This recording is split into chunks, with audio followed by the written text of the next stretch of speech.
Thank you so much இந்த time எங்கள் கூட ஸ்பெண்ட் பண்ணுறதுக்கு. இந்த stage it's very very special. ஏன்னா நான் இங்கே கதை எல்லார்கிட்டையும் சொல்லிவிட்டு இல்லைன்னா ஆடிஷன் எதாவது அலைஞ்சிட்டு நான் காவேரி காரனுக்கு தான் வருவேன்.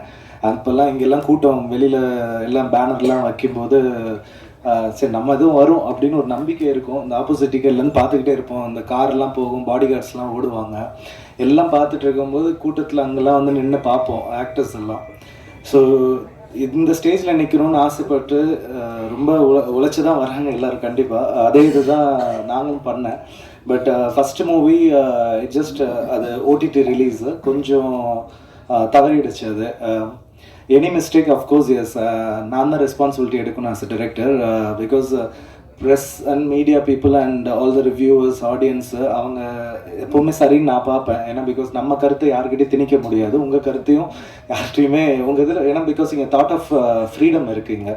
ஸோ அப்போ நீங்கள் ஒரு கருத்து சொல்லும்போது எனக்கு பென்குயின்லேருந்து வரும்போது என் தலையில் கொட்டி ஓகே இப்படி எடுக்கக்கூடாது, இது இட் வில் நாட் ஒர்க் அப்படின்னு நீங்கள் சொன்னது வந்து நான் பர்சனலாக எடுத்துக்கிட்டேன். ஏன்னா இது நான் வந்த பேக்ரவுண்ட் அப்படி, நான் கார்ப்பரேட்டில் ஒர்க் பண்ணேன், கொஞ்சம் இதில் நிறைய கம்பெனிஸில் ஒர்க் பண்ணேன். இப்போ கார்ப்பரேட்டில் அடிக்கடி ஒன்று சொல்லுவாங்க, என்னதான் ப்ராடக்ட் எப்படி இருந்தாலுமே அது கஸ்டமர் இஸ் ஆல்வேஸ் ரைட் அப்படின்வாங்க. ஹோட்டலுக்கு போனாலும் அது அது நல்லா இல்லை, சூப்பர் ஃபுட்டே வைங்க, நல்லா இல்லைன்னா எஸ் ஹீஸ் ரைட், அதை மறுபடியும் ரெடி பண்ணி கொடு அப்படின்னு. அப்படி தான் நான் ஆடியன்ஸை பார்க்குறேன்.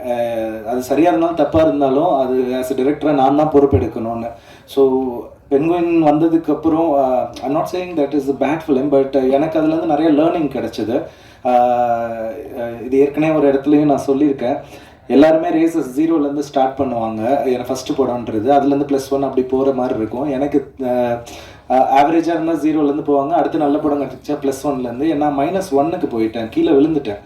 அங்கேருந்து மறுபடியும் வரணுன்னா +1க்கு ஒரு பெரிய உழைப்பு போட வேண்டியதாக இருக்குது. ஏன்னா இங்கே சினி இண்டஸ்ட்ரியில் அதுக்கான ஒரு வேலையை பண்ணி அந்த ஒரு ப்ரொடியூசர்ஸை போய் நம்ம சொல்லி அதை அவங்களை கன்வின்ஸ் பண்ணி, ஒரு ஆக்டரை கன்வின்ஸ் பண்ணி, ஒரு க்ரூவே நம்பி அதுக்குள்ளே வருதுன்னா அந்த கன்விக்ஷன் எப்படி இருக்கணும். ஏன்னா நான் -1ல் இருக்கேன், என்னை நம்பி வருவாங்களான்ற பயம் எனக்கு உண்மையிலே இருந்தது. அந்த -1லேருந்து அந்த +1க்கு வரணும்னா ஒரு கதை, அந்த கதை மட்டும்தான் எனக்கு அடையாளமாக இருக்கணும், அப்படியான ஒரு ஸ்க்ரீன் ப்ளே பண்ணணும் அப்படின்றது தான் என் மைண்டுக்குள்ளே இருந்தது. சரி எல்லாத்தையும் ஓரமாக வச்சுட்டு ஒரே ஒரு கதை எழுதுவோம், ஃபைனல் ப்ராடக்ட். ஃப்ரெண்டுக்கிட்டே சொன்னேன், சரி நீ ஒன்றே ஒன்று பண்ணு, ஒரு வேளை தோத்துட்டேன்னா நீ இண்டஸ்ட்ரி விட்டு போய், நான் இண்டஸ்ட்ரி விட்டு போகலான்னு தான் இருந்தேன், ஒன்றே ஒன்று ட்ரை பண்ணேன் அப்படின்னா. ஒய்ஃப்டையும் சொன்னேன், அவளும் என்கிட்ட அதான் சொன்னான், ஒன்று ட்ரை பண்ணேன், ஒன்று இவ்வளோ தடவை இருந்தாச்சு, இது வந்து 50-50 இருக்கிறதுக்கு சான்ஸ் இருக்குது, இன்னும் ஒன்று ட்ரை பண்ணலாம், அப்படி ஒர்க் அவுட் ஆகலைன்னா ஹாப்பியாக நான் சாட்டிஸ்ஃபைடோட வெளியில் வந்துடுறேன் அப்படின்னு தான் முடிவு பண்ணி தான் இந்த ஜீப்ரா பிளேயர் சொல்லியே போட்டேன். அப்படி வந்த படம் தான் ஜீப்ரா. ஒரு 4 செவத்துக்குள்ளே ஆரம்பித்து நானும் யுவாவும் அப்பப்போ பேசுவோம். எங்கள் கதை இந்த ஜீப்ரா உருவானதே பாதி டீ கடையிலேயே அண்ணா நகர் பார்க்லேயும் தான், அங்கே தான் ஆரம்பிச்சது. ஸோ எல்லாம் பேசிட்டு ஓரளவுக்கு ரெடி ஆனதுக்கப்புறம் இந்த பவுண்டை கொண்டு போய் கொடுத்து நரேஷனோ இல்லைன்னா படித்தாங்கன்னா ஓகே ஆகிடும் அப்படின்ற அளவுக்கு எனக்கு ஒரு சின்ன கான்ஃபிடென்ட் வந்தது. ஆனால் ஒரு பயம் இருந்துக்கிட்டே இருக்குது, ஏன்னா நான் -1ல் இருக்கேன், எப்போவுமே அது இருக்கும் எனக்கு. எந்த படத்துலையும் அந்த பயம் இருந்துக்கிட்டே இருக்கும், இப்போவும் அது எனக்கு இருக்குது. ஸோ எடுத்துகிட்டு போய் பாலா சார்கிட்டையும் தினேஷ் சார்கிட்டையும் ஃபஸ்ட்டு நைட்டு நான் நரேஷன் ஆரம்பித்ததுக்கப்புறம் அரௌண்ட் 11:30க்கு முடிஞ்சுது. ஒரு கொஞ்ச நேரம் வெயிட் பண்ணுங்கன்னு சொல்லிட்டாங்க. நான் வெளியில் வந்துட்டு வெயிட் பண்ணிட்டுருக்கேன். கொஞ்ச நேரம் கழிச்சு கூப்பிட்டு ஒரு 11:50 போல் கூப்பிட்டு ஒரு அமௌண்ட்டை வந்து செக்காக கொடுத்தாங்க. என்னால் நம்பவே முடியல என்னால். ஏன்னா இதெல்லாம் பழைய காலத்தில் நடக்கும், அதாவது சௌத்ரி சார் கொடுப்பாரு, அதெல்லாம் கேட்டிருக்கோம் நம்ம, இதெல்லாம் நடக்குமா அப்படின்ட்டு நான் எடுத்துகிட்டு போயிட்டு அங்கே கோயிலில் ஒரு சிவன் கோயிலில் வச்சுட்டு சாமி கூப்பிட்டுட்டு நைட்டு 1 மணிக்கு எடுத்துகிட்டு போய் என் ஒய்ஃப் தூங்கிட்டாங்க, போய் எழுப்பியம்மா அந்த மாதிரி படம் கிடச்சிருச்சுமா அப்படின்றேன். பிகாஸ் ஆஃப்டர் தட் அந்த இதில் அவங்க ஒன்னே ஒன்று தான் சொன்னாங்க, திரும்பி வாங்கிக்க மாட்டாங்கல்ல அப்படின்றாங்க நைட்டில். அப்போ தான் எனக்கு இன்னும் டவுட் ரொம்ப ஸ்ட்ராங் ஆகிடுச்சு. இல்லை அவங்க ரொம்ப ஒரு மாதிரி எக்ஸைட்மெண்ட்டில் கொடுத்துட்டாங்க போல இருக்குது, இதை கண்டிப்பாக வாங்கிடுவாங்கன்னு சொல்லிட்டு நான் செக்கை டெபாசிட்டே பண்ணல, ஒரு பயத்தில் வச்சுருக்கேன்.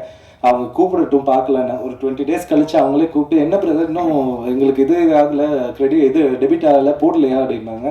இல்லைங்க நீங்கள் இன்னும் கன்ஃபார்மாக சொல்லுங்கன்னு. அட நம்ம பண்ணுறோங்க, நீங்கள் என்னங்க நீங்கள் அவ்வளோதான் நான் ஃபிக்ஸ் பண்ணிட்டோங்க டீமான்னாங்க. எனக்கு என்னை விடவே நான் சொல்லணும், என்னை விட கண்டென்ட்டை ரொம்ப நம்பினாங்க. Seriously thanks Bala sir and Dinesh, thank you so much. அங்கேருந்து தான் இது ஆரம்பிச்சது. இங்கே பண்ண வேண்டிய படம் தாங்க இது. இது உங்களுக்கு இந்த மண்ணுக்கு இந்த ஆடியன்ஸுக்கு தான் பண்ண வேண்டிய படம். எங்களால் அந்த டயத்தில் இங்கே எல்லாத்தையுமே அரேஞ்ச் பண்ண முடியல. அது இந்த மேடையா சரியான மேடையான்னு தெரியல பேசுறது. எங்களால் இங்கே அதுக்கான இதை வந்து ஃபினான்ஸோ இது எல்லாத்தையுமே அரேஞ்ச் பண்ண முடியல. ஸோ அதனால நாங்கள் எங்களுக்கு இன்னொரு சப்போர்ட் தேவை அப்படின்ற மாதிரி இருந்ததுனால நாங்கள் அந்த தெலுங்கு தேசத்துக்கு போக வேண்டியதாகிடுச்சு. ஆனால் இந்த ப்ராடக்ட்டோ நாங்களோ, ஏன்னா இதில் ஒர்க் பண்ண டீம் 70% இங்கே இருக்கிறவங்க தான், நாங்கள் தான்.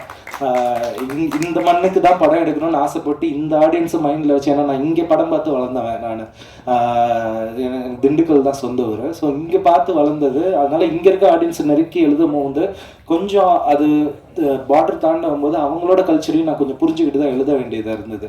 அதனால அது ஒரு மேக் அவுட் பண்ணி இப்போ நாங்கள் உங்களுக்கு ஒன்று ப்ரெசென்ட் பண்ணியிருக்கோம். நான் எக்ஸ்பெக்ட் பண்ணலைங்க இந்த படத்தை வந்து. எனக்கு ஒரு சின்ன ஒரு ஒரு கான்ஃபிடென்ட்ன்றது இருக்குது, படம் நல்லா வந்திருக்குன்னா. ஆனால் அது ஒரு ஆடியன்ஸை பப்ளிக் ஃபோரமில் ஒன்று வைக்கும் போது டிஃப்ரெண்ட் மைண்ட் செட் இருக்கும். இந்த ஹால்லே எக்கச்சக்க பேர், ஒருத்தவங்களுக்கு இது பிடிக்கும், நூடுல்ஸ் பிடிக்கும், ஃப்ரைட் ரைஸ் பிடிக்குன்ற மாதிரி தான் ஒரு இது பிடிக்கும், ஜானர் பிடிக்கும். ஆனால் இதை நான் தேட்டரில் போய் பார்க்கும்போது ஒட்டு மொத்தமாக எல்லாருமே அதை அப்ரிஷியேட் பண்ணது வந்து ஐ எம் ரியலி ஃபீலிங் பிளெஸ்டுங்க. Seriously thank you so much for everyone. ரொம்ப நன்றி. இந்த மேடைக்கு நான் டிசர்வான்னு கூட எனக்கு தெரியல. ஆனால் சீரியஸ்லி நீங்கள் இதை ஏற்றி விட்டுருக்கீங்க. ஏன்னா உங்கள் ரிவ்யூஸு, உங்களோட வார்த்தை, வேர்ட் ஆஃப் மவுத்து எல்லாமே எல்லாருக்குமே ஸ்ப்ரெட் ஆகுது. அதுக்காக தான் நாங்கள் இங்கே வந்து நிற்கிறோம். இது உங்களோட வெற்றியாக தான் நான் பார்க்குறேன். I just dedicate everything to you. தேங்க்யூங்க. Thank you so much.